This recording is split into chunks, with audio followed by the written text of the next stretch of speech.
Okay, take two on this week's episode of Core Setting. In this week's Core Setting, we're going to be obviously talking about the newest episode of Lower Decks, kind of winding down um, with the season, which is crazy to think. I feel like we just started, but that's how 10 episode seasons go. How you doing this evening, Bill? Doing well. Look forward to covering this one. I've kind of made my opinion known on our Discord server and on Twitter. Yeah. Spoiler alert, I'm a huge fan of this episode and really look forward to talking about it. Yeah. Well, let's jump right into it because you've made some very interesting claims that this is correct me if I'm wrong, your favorite episode of the series? Yeah. Oh, yeah. Yeah, I mean, I think a lot of it comes down to the structure of it. I think the format, the use of the three crews, and the kind of way that they roll that out and bounce back and forth and kind of parallel the different characters and how ultimately it all comes together is as inventive a installment of Star Trek as I can think of. I mean, Star Trek doesn't do stuff like that too often. I was trying to think, like, when was the last time there was an episode that truly blew me away, not with like the story or the content or a twist, but the format, the structure, and with introducing new characters. And I just think about, like, these episodes are 25 minutes long, they're rapid fire, everything happens so quickly, and the amount of work that was done in those 25 minutes to establish a Klingon crew and a Vulcan crew and It's a lot of work. connect. It's a lot. It's all task. And our characters on the Cerritos get things to do. It's not just like a diversion to random unknown crews. The reason they're interesting is the connections to our characters, and we see our characters kind of going through similar things. And I loved it. I've seen it twice now. I've really enjoyed quite a few of these episodes this season and last, but this is the first time I felt like an episode ended and I thought I watched a classic episode of Star Trek that is in that upper tier. But I'm really eager to hear what you think. I don't know what you think. We haven't talked about it. I've intentionally kind of steered clear of this subject over the last few days. What do you think? I feel like you said this last season about one of the episodes. Episode 9, I think. Yeah. I feel this is like deja vu a little bit. Different reasons, though. Obviously, the episodes are very different. I think you hit the nail on the head, Bill. The structure is so just not what I was expecting. There's always been stuff like this done, but I'm not sure Star Trek has done something like this. But no, it was really cool. I did like the episode. I'm probably not gonna say it's my favorite of the series just yet. Definitely favorite of a close favorite this season for sure. I can confidently say I've only seen it once. Thursday, the day it aired, so I definitely have to watch it again to kind of and over time it's just gonna solidify as time goes on, as every episode does. But no, it was one of those episodes where I don't know, it just I couldn't find anything wrong with it, which I feel like I've been saying that every Core Setting episode we record. But the pacing was fantastic. My kind of gauge of how I gauge the pacing of the episode is does something feel too long? Am I wishing I was other places? That goes back to maybe the story a little bit as well. But no, I think and just the story was funny, but also it had some true Star Trek tones that it kind of explored as well. So just all around perfect episode, I think. I couldn't agree more. I I feel like I've said this a couple of times as we've done core setting for a while now in various formats and in various places, but it's I feel like I may have said it about Discovery last year. It's rare for a show to like genuinely. It's rare for Star Trek episode to like genuinely surprise me, and this one did. I think the way that it bounced. I didn't expect to spend so much time with a Klingon crew and a Vulcan crew and explore lower decks on those ships, and to have those tones, and the animation's beautiful. Like the ship shots of both of those, like Klingon Bird of Prey looks as good as it ever looked. And here, the Vulcan ship is gorgeous. The production design, the look of these sets are so perfectly in tune with what we've seen before. And it's also like perfectly balanced. I think the extreme of the Klingons on one end to the Vulcans on the other. We have this like operatic kind of exploration of the Klingon command structure, people killing each other to get higher in rank on the Klingon ship, and you have the Vulcan crew who they have like their version of Mariner, who is a little rebellious and a little bit nonconformist, but is so like she toned down compared to the other Mariner. Yeah, she has an instinct every once in a while and voices it, and she has lost control and needs to meditate for 2 days to get back in line, or she's going to get in trouble. Like it's just, I found that really funny and really exactly right. I loved it. I thought that T'Lyn is her name, the Vulcan character, is a real mirror on Mariner. I felt like the Klingon lower decker.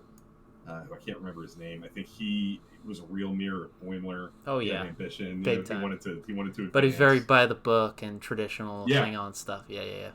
Yeah, exactly. He has this exact rigid idea, kind of like early in the season. I think it was episode 2 when he's on the Titan. Boimler gives this speech about what Starfleet's supposed to be all about, and it's not supposed to be about these action adventure missions that the Titan's always on. It's supposed to be about exploration and all this stuff. And this Klingon character goes on a similar spiel about honor and the way Klingons are supposed to conduct themselves, and I love those parallels, and that's why I think I connected with it so much. I found that it wasn't just a diversion and a cute thing to do to spend some time on a Vulcan ship and on a Klingon ship. They were mirroring our characters, and the way that it all connected at the end, and those 3 ships are in this title, Wage Dues, just Klingon for 3 ships.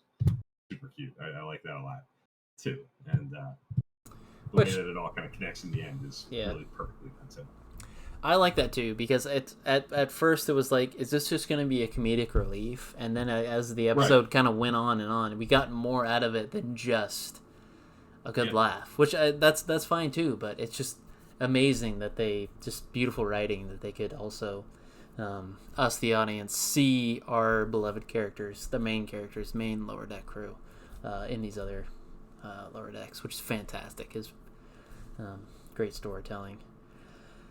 We also get the Cerritos crew is kind of in downtime. It's kind of like a sort of almost like a night situation in Voyager, where they're in a long warp and have nothing to do for a long time. So they have free time to go on the holodeck and hang out. It's kind of about that, like cabin fever almost kind of feeling. Like how do you spend your free time when there's really nothing much to do? Which in TNG, like how many times is like the Enterprise has to warp somewhere and they're just instantly there. They say 6 hours to get there, but it's just a quick cut, and we skip all this time. And I think that's just the beauty of Lower Decks, is we get to see that kind of day-to-day stuff. But also even the Cerritos coming into a situation is so TNG as well. I can just imagine the Enterprise warping into this and having all this. It's just, I don't know, all good stuff. It is, and it's like I agree with what you just said about having actually spending time in that like dead zone between episodes or during that travel time.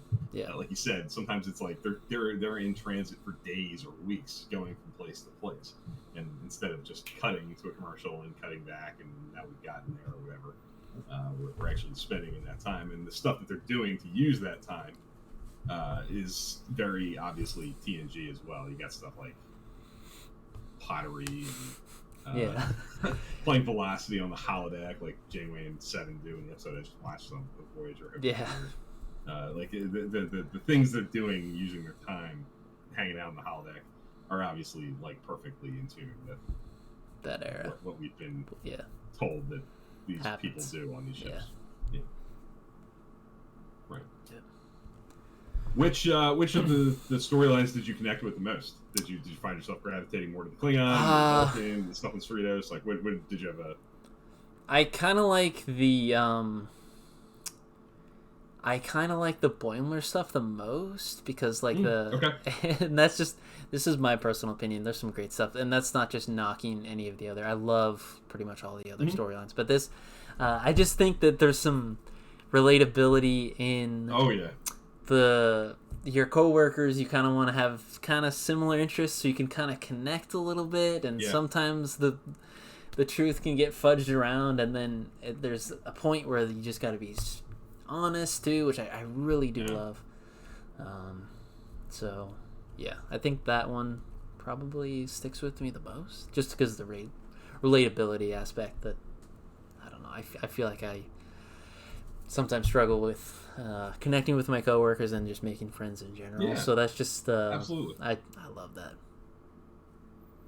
Makes me wonder how often in real life there are situations like four people who end up not being at all with, like, four people say they're from Hawaii to have something in common. None of them are. It's all BS to connect. And I'm sure that's an extreme example, but things like that happen every day in people's work lives, and people, like you said, fudge interests and connections to just because they want to connect and they want to make friends, or just get into interests because your coworkers do it. It's right. It's such a and it's like, and at the beginning of this, it's we all expected a kind of a workplace drama, but it kind of got a little murky a little bit at times. But this just there's moments like these.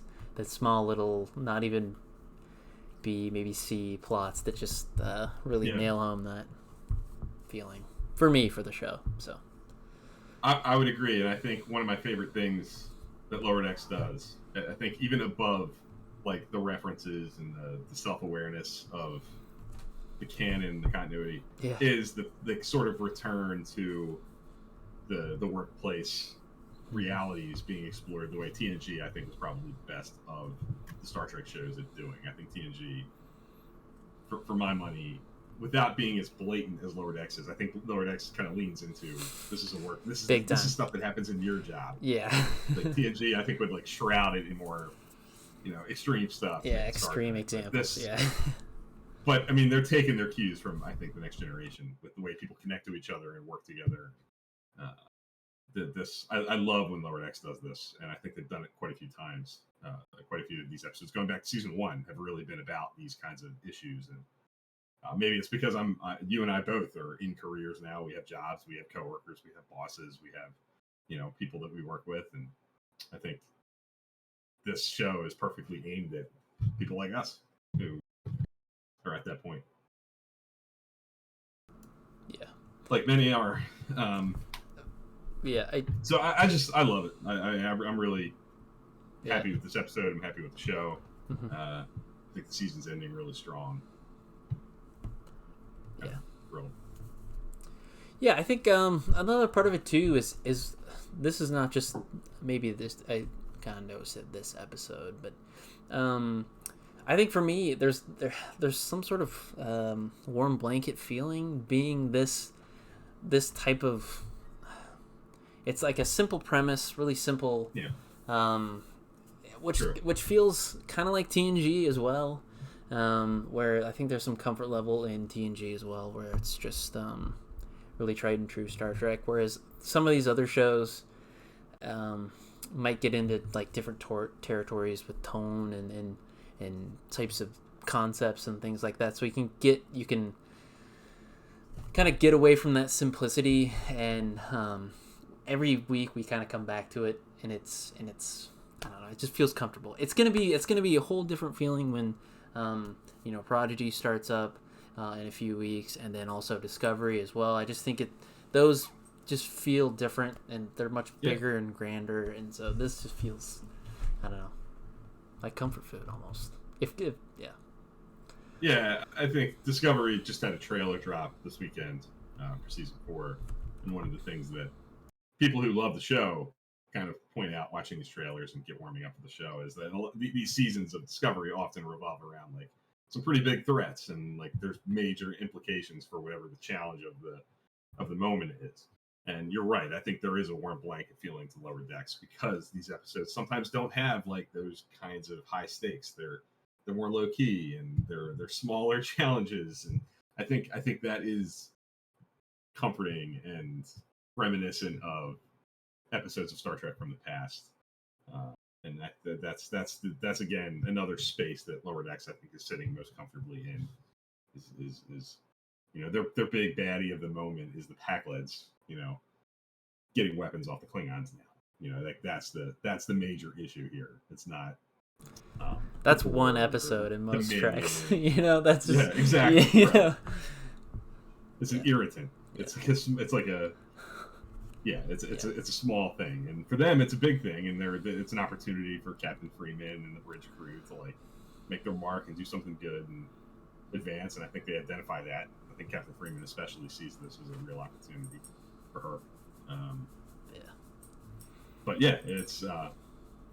Comparatively to some of these other shows, old and new, it feels kind of low stakes, and there is comfort in that. Well, it's just like, what's that Office quote where it's like you find the extraordinary in the ordinary or something like that. I just think that's kind of like they nailed the. I mean, there's obviously some over dramatic stuff in this. It's supposed to be entertainment, so there's some stuff's gonna happen. But I think they just nail the workplace drama, that type of quote thing. So absolutely, I love it. Yeah, I guess the big theory of the moment now is obviously T'Lyn at the end of the episode, the Vulcan officer is sort of she gonna join the crew. That's what I was thinking. Yeah. Is she going? Is she going to be a Cerritos character, or is she off in the Federation ether somewhere? Yeah. Time will tell. I wouldn't be opposed. I really liked her. To kind of answer my own question, I asked you. You said the Boimler stuff, which I don't know that that's what I would say, but I love the Boimler stuff too. My favorite, I think, here was T'Lyn and Vulcans. I found a lot of humor in the every time she like mentions her instincts or her feeling, or I think we should do this, or I want to work on that. Every other Vulcan around her is like just like gasps, like you just swore or something. Wrong. You're out of control. Yeah, like that just made me laugh even thinking about it. So I really responded to that, and I loved that last scene with her and her captain. Even her like walk out of the captain's ready room or wherever they were was very reminiscent of Mariner with like the flash in the Vulcan sign. Kind of a live long and prosper, isn't it? With an insulting tone to it. So eager to find out what happens to her. If we're going to find out what happens to her. Who knows? With this show, you never know. It could be an episodic thing that we never hear about again, or I know, maybe she shows up. I thought that with a few characters, and they didn't show up again. Right. You never know. Sense. Yeah, you never know. So. Yeah. Don't count out the possibility, even if we don't see her in the finale next week. Yeah, could third season, maybe next season. Yeah. Yeah. So. Absolutely. Anything else? No, I mean I stand by my statement. My thesis is intact. This is my favorite. We'll revisit that at the end of the series or season. I mean, the one that it would compare with for me is Crisis Point, which is the same episode last season, episode 9, penultimate, with the holodeck and Mariner kind of using the holodeck for therapy, basically, with all the movie references and stuff. This one is in that ballpark, but I prefer this. I think because of the innovation, and creativity. Okay. This is the first episode of Lower Decks that, as I'm going through this rewatch and I'm thinking about what's an A, this is the first episode of Lower Decks that I would seriously consider putting in that batch of episodes, those A's, which aren't Crisis too Point many. is not an A? No, I don't think so. I think Really? maybe an A Wow. minus. Okay. Yeah, I mean that's all instinct, and I haven't thought that much about letter grades for these episodes yet. But Yeah. this one feels like it could very well get there. It's really upper tier for me. I'm really impressed with it. I could watch it right now, which I can't always say. Like I could go into watch number 3 at a moment's notice. And be perfectly happy to do it. Yeah. All right, I think that wraps up this episode of Core Setting. We'd like to keep these short and sweet, just kind of like the episodes. If you guys have any more comments, questions that you guys want to ask, talk about, keep the discussion going. You guys know the drill. The discussion does not have to stop here. Twitter and our Discord server are probably the best ways to keep that going. We'll be back next week to talk about the season finale. And then that's not the end. We might take a little bit of a break, but then Prodigy is back up, and then more Discovery as well. So, Core Setting, we'll just keep on trucking. Thanks everybody for watching, and we'll see you guys next week. Thanks everybody.